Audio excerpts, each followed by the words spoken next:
Alright, thank you for staying with me to this point, and this is the last lesson in this course.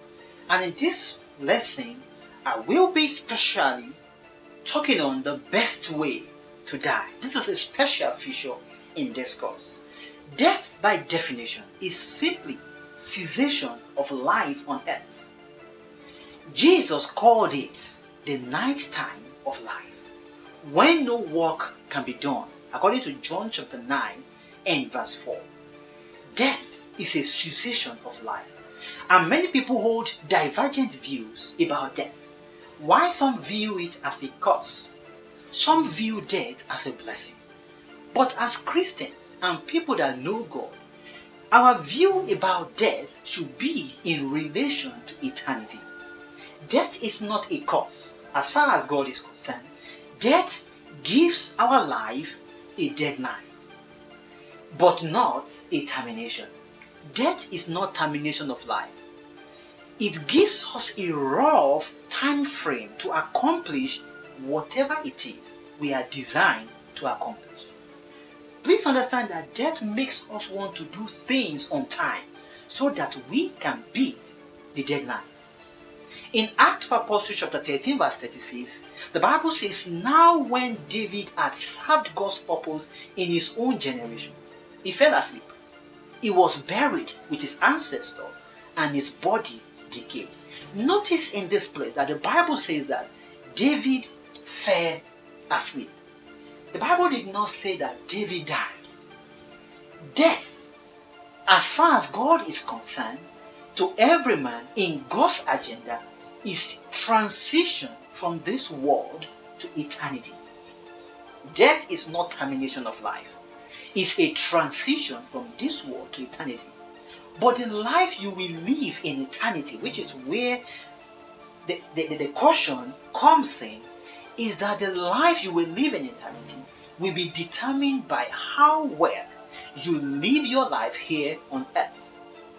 To have a glorious eternity, to have a glorious everlasting life, we must serve God's purpose like David did.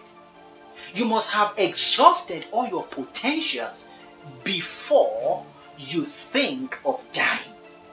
So, the best way to die is to die empty. That is, dying fulfilled. Dying fulfilled. Now, be conscious of this. You have the power, like Jesus, to lay down your life and to take it. According to John chapter 10 verse 17 to 18, Jesus Christ said, "I have power to lay down my life, and I also have power to take it." You have power over death. But please take note of this one thing, that this power is limited within the time allocated to you by God. The minimum, not maximum, time given to man to live is 120 years. Please take note of this. The minimum year that God has given man to live, according to Genesis chapter 6 verse 3, is 120 years. You have power over death within this period. There are people who have lived over 120 years, and many people have lived less than that. But within the period of 120 years, God has given every man who has come to believe in Him the power over death. Now, here is what to do to live your life to the fullest. Number one is to believe that you are here to fulfill divine purpose, and that until you finish, you are not permitted to die. Every one of us, we must have this sense that we are here to fulfill a purpose, and we must cooperate with God and be sure with ourselves that until we finish our assignment, we are not permitted to die. Number two is to spend your lifetime committed to your assignment. If you are going to live a fulfilled life, you must spend your lifetime fulfilling, committed to your assignment. And number three is to have faith in longevity. If you are a child of God, you are a Christian, and you want to be one today, you must believe, have faith in longevity. Don't use your mouth against yourself. Don't believe in death, in untimely death. You must have faith in longevity. The Bible says, with long life will He satisfy us. Every child of God must believe in longevity.